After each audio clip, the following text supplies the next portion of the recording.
साल 2017 में भारत और चीन के बीच एक विवाद हुआ। यह विवाद उस जगह को लेकर हुआ जो भारत की नहीं बल्कि भूटान की टेरिटरी है। भूटान हिमालय की पहाड़ियों में बना एक ऐसा देश है जिसकी सीमाएं भारत और चीन दोनों से मिलती है। पर भारत की आज़ादी के पहले भूटान में स्थिति ऐसी नहीं थी। आज़ादी से पहले जो स्थिति सिक्किम में थी वही स्थिति भूटान में भी थी। ये दोनों ही स्टेट ब्रिटिश इंडिया के अंदर संरक्षित राज्य थे। पर आज़ादी के बाद सिक्किम भारत का हिस्सा बना तो वही भूटान एक अलग देश। ऐसे में सवाल ये आता है कि आखिर कौन से कारण साबित हुए जिसने भूटान को एक अलग देश के तौर पर खड़ा किया, और आखिर किस वजह से ये भूभाग भारत में शामिल नहीं हुआ।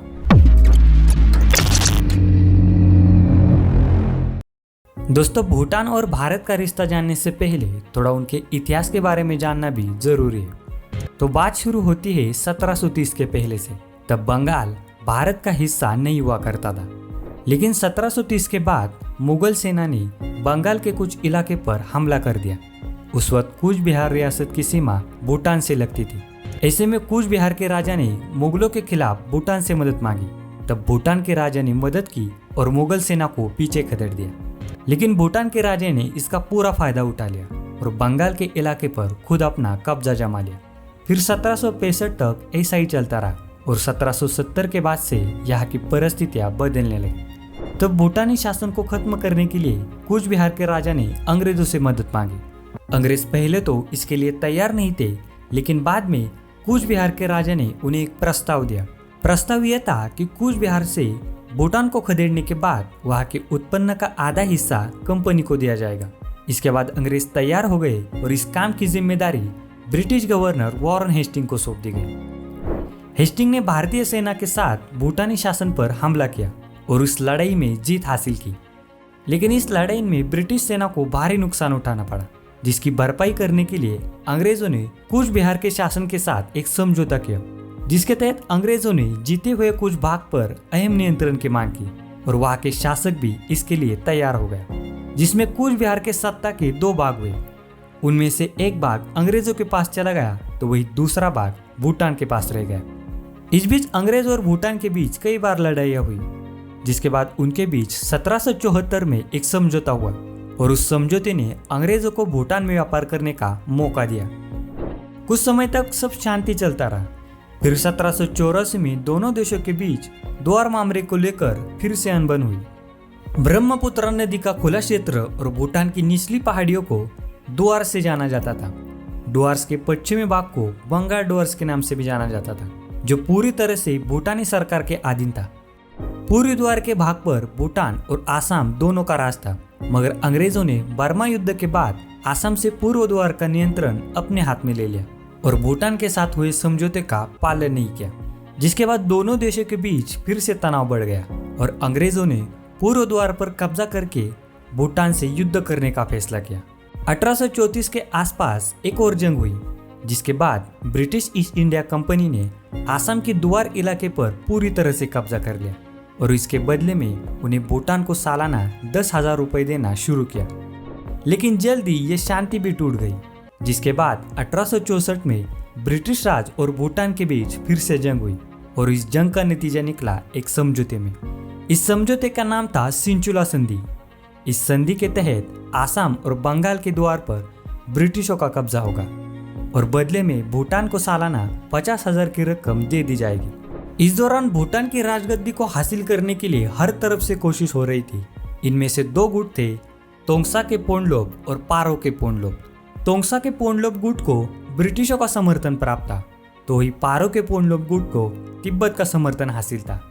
यहाँ गौर करने की बात यह भी थी कि भूटान और तिब्बत के बीच हजारों साल पुराने धार्मिक, सांस्कृतिक और राजनीतिक संबंध थे और तिब्बत नहीं चाहता था कि इस इलाके पर ब्रिटिशों का प्रभाव बढ़े। इस दौरान एक और घटना हुई। तिब्बत ने सिक्किम पर आक्रमण किया और अंग्रेज सिक्किम में थे। ऐसे में भूटान इन दोनों के बीच पिस रहा था।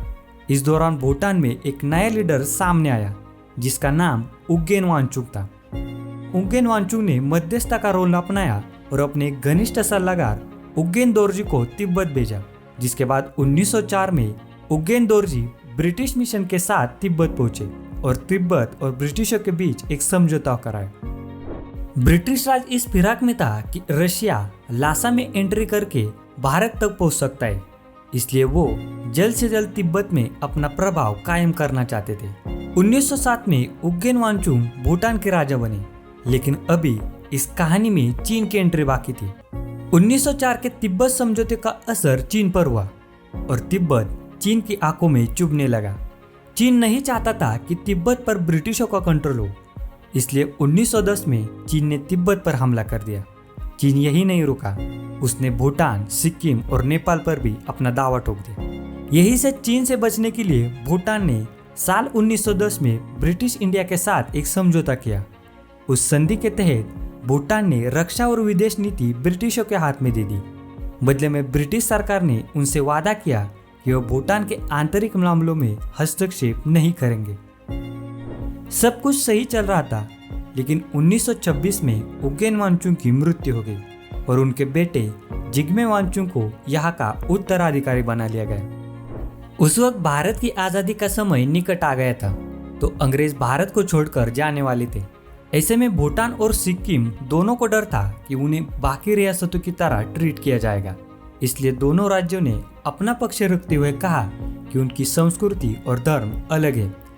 भूटान ने 1910 में हुई संधि का उदाहरण देते हुए कहा कि उन्हें बाकी रियासतों की तरह एक जैसा ना समझा जाए, क्योंकि 1910 में हुए संधि के तहत उन्हें अपने आंतरिक फैसले खुद लेने का अधिकार है और वह आगे भी यही चाहते हैं। इसके बाद जून 1947 में भूटान की तरफ से एक खत लॉर्ड माउंटबेटन को लिखा गया, जिसमें कहा गया था भूटान भारत का राज्य नहीं है, इसकी सीमाएं भारत और तिब्बत दोनों से लगती है, जिसके कारण हमारे दोनों से संबंध है, लेकिन नस्ल, धर्म और संस्कृति के हिसाब से हम चीन और तिब्बत से ज़्यादा नज़दीक हैं।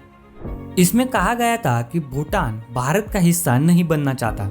इसके बाद भारत की संविधान सभा में जब भूटान और सिक्किम को लेकर सवाल उठा, तो पंडित नेहरू ने स्वीकार किया कि सिक्किम और भूटान बाकी रियासतों की तरह नहीं है, बल्कि ये दोनों ही राज्य आज़ाद है। नेहरू की तरफ से भूटान को आश्वासन दिया गया कि भूटान का भविष्य बातचीत से तय होगा और इसके लिए उस पर कोई भी जोर जबरदस्ती नहीं की जाएगी। जिसके बाद भूटान और भारत के बीच फरवरी 1948 में स्टैंड स्टिल एग्रीमेंट पर साइन हुई।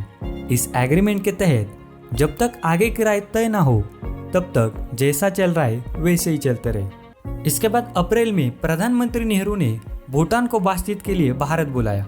भूटान की तरफ से गोंजिम सोनप तोपगे भारत आए। प्रधानमंत्री नेहरू उनसे मिले और 1 घंटे तक उनसे मीटिंग हुई। मीटिंग के बाद नेहरू ने कहा कि वह भूटान के आंतरिक मामलों में दखल नहीं देना चाहते। इसके तुरंत बाद उन्होंने भूटान डेलीगेशन के सामने 2 प्रस्ताव रखे।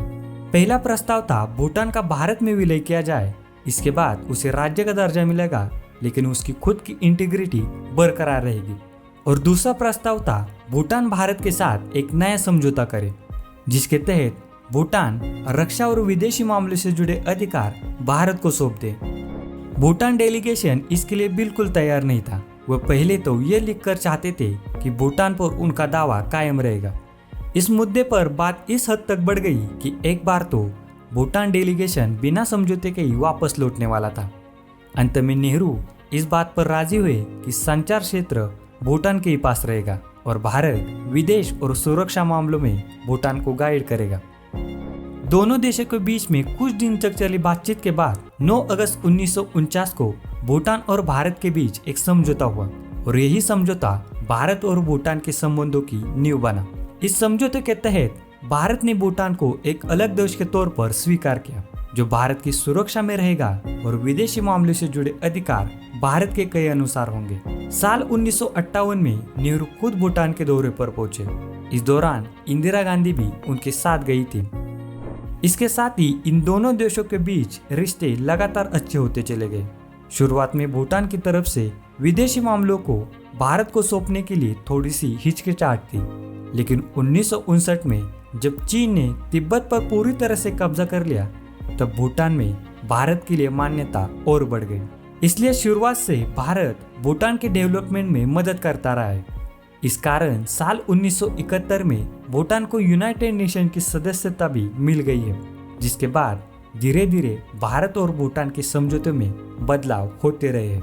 और आखिरकार साल 2007 में भूटान पूरी तरह से खुद पर डिपेंड हो गया है, जबकि अब भूटान को भारत की राय लेने की जरूरत भी नहीं पड़ती। दोस्तों, ये वीडियो आपको कैसा लगा हमें कमेंट करके ज़रूर बताएं। हमारी वीडियो अच्छी लगी हो तो वीडियो को लाइक करें, दोस्तों के साथ शेयर करें और हमारे चैनल को सब्सक्राइब करना ना भूलें।